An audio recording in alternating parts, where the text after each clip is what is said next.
Hi, my name is Joan Veon. I'm with the Women's International Media Group, and for the last 15 years I've covered global meetings around the world, 108 to be exact. And it was at my first global meeting in Cairo in 1994, as I was reading the document that supported that particular conference in Cairo, I started noticing interesting language and terminology which I didn't understand. And then as I continued to cover other global meetings, I started to see this phrase about public and private. And sometimes with public and private, they would talk about non-governmental organizations and foundations.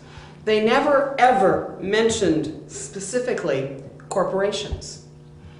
And then it wasn't until the meeting that I went to in Istanbul in 1996 that the document was all about something called public-private partnerships. I was pretty amazed. What? What is a public-private partnership? And I didn't quite understand it in Istanbul, but I came home and I decided I would meet with somebody at the World Bank. And so I went down the street, since I live about an hour from the World Bank, outside of Washington, D.C. And I went to the World Bank and I started asking questions about what a public-private partnership was. It was pretty difficult, but I finally figured it out.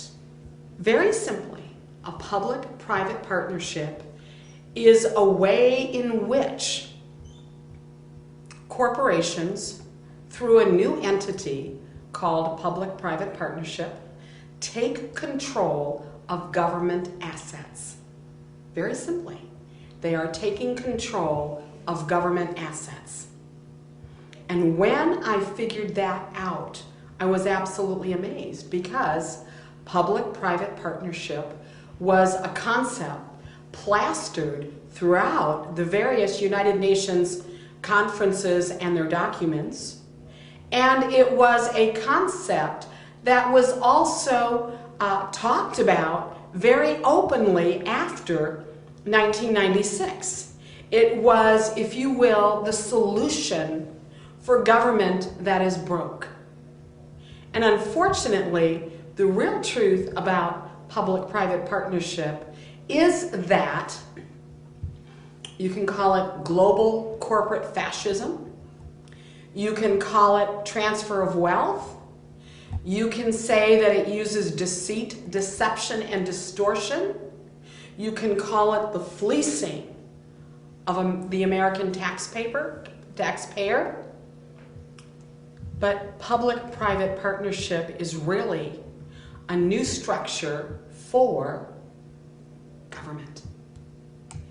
In 1999, I went to a conference at the State Department in Washington, D.C., sponsored by Al Gore. And he was holding the first global meeting on reinventing government.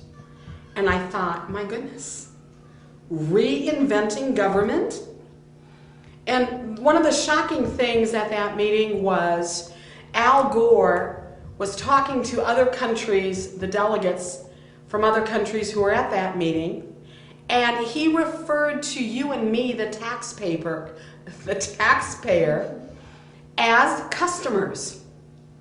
And I thought, my goodness, we have now become customers?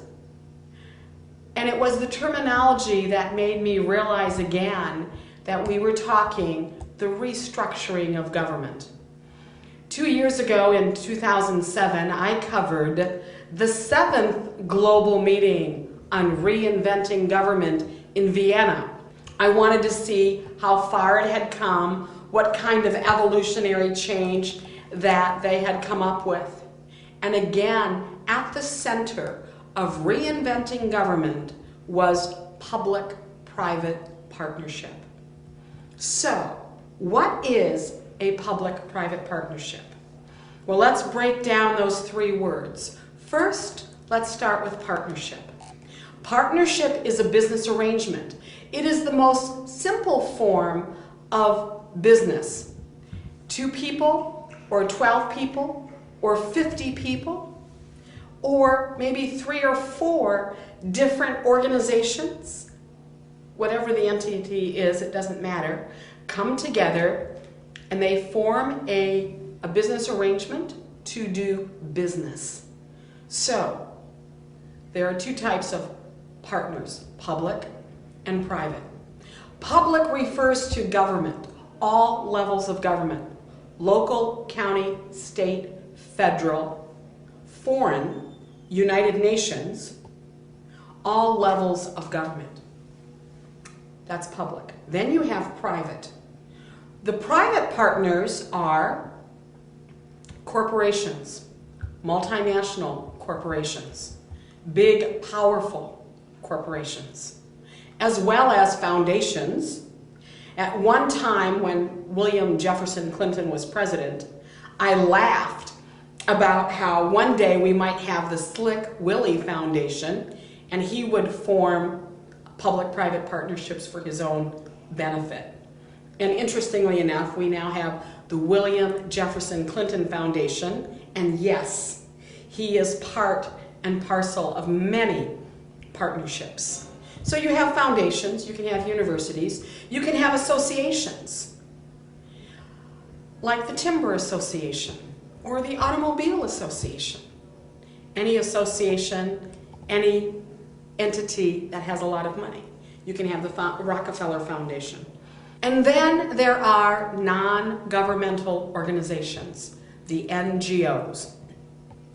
Most of the time you would have environmental NGOs, the Sierra Club, the Nature Conservancy, any organization that has to do with the environment, because after all, the real bottom line of a public-private partnership is to take control of the assets of government, local government, county government, municipal government, state government, and even federal government.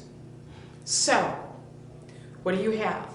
You have these 3 entities, the public being government, the private, which can be corporations, along with foundations, along with non-governmental organizations, and they come together and they determine that they are going to buy, for example, a sewer. You see, the city of Atlanta, Georgia, for example, let's just fly with this one. Atlanta, Georgia cannot afford to restructure, revamp their sewage system. And therefore, they go to the people, the citizenry, and they say, we're going to have to raise your taxes X amount of dollars in order to be able to afford to restructure, revamp the sewer system. The citizenry says, we already pay too many taxes. We refuse to do this. And so they go back to the drawing board, and then, amazingly, they will come up with some innovative idea. You always look for that word, innovative. And sure enough, as you read through, they will talk about how, for example, Boeing Corporation is going to partner with the city of Atlanta and the state of Georgia to help with their sewer system.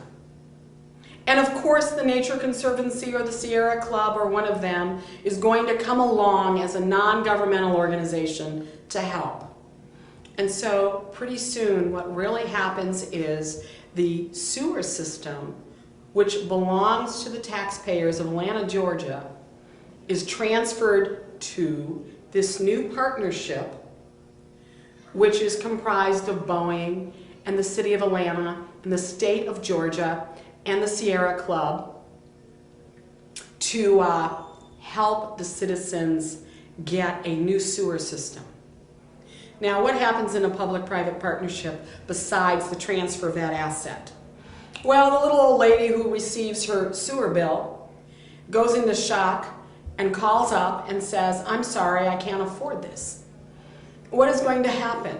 She is now going to be talking to someone who represents this new partnership. And what is their goal? Profit. No longer service, because that was the goal of government. And they will say, well, we're so sorry, but these are our new rates. Thank you very much. But what else has happened? That part of government that used to represent the taxpayers who bought that sewer system is now silent. And there is no representative government in a public-private partnership because the goal is not to serve the people. The goal is to make a profit at any price. And so over the years, what I have seen in many, many documents at every turn, even in the 2008 credit crises, what are you hearing? You're hearing the words public and private. They must come together. And whenever you hear that combination, public and private, they're talking public-private partnership. And so we have over 70 years after John Maynard Keynes, who basically told Roosevelt that the way to get out of the Great Depression that would be to deficit spend, we now have every level of government, county, local, state, federal, all levels of government are broke. And therefore, they are now ripe to start selling their assets to these public-private partnerships. And what happens? The whole structure of government that our forefathers put in place starts to become diluted little by little by little until at some point we won't even recognize government. Is this a mistake? I don't think so. Not based on all the documents and the conferences that I've covered over the last 15 years. That there are also international public-private partnerships. And they will include, for example, the United States, the United Nations. They can include maybe 10 or 15 other countries. They can include 1, 2, 10, 20 non-governmental organizations. They can include all kinds of associations and foundations and corporations.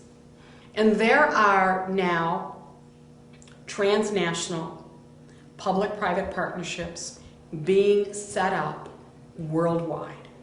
I would invite you to go to my website, womensgroup.org, WOMENSGROUP. Take a look at some of our information. Some of it is free, some of you will have to send for, but we have a number of books. For example, Prince Charles, The Sustainable Prince. That was my first book, and it was written all about sustainable development and public-private partnership. And then we have a follow-up called Sustainable Development, The Greatest Lie of the 21st Century. That talks about public-private partnership as well. It also talks about these global, transnational, public-private partnerships. Now, how do we fight it? We have to be alert. We have to be alert. We have to know what a public-private partnership is. And then we have to go to the meetings and we have to oppose it. I don't know how else to do it. You see, that little old lady who asked Franklin, as they were debating what kind of structure of government the 13 colonies would have, and she said, Mr. Franklin, what kind of government do we have? And he replied, Madam, you have a republic if you can keep it. And that is where we find ourselves today. Thank you, God bless you, and God bless America.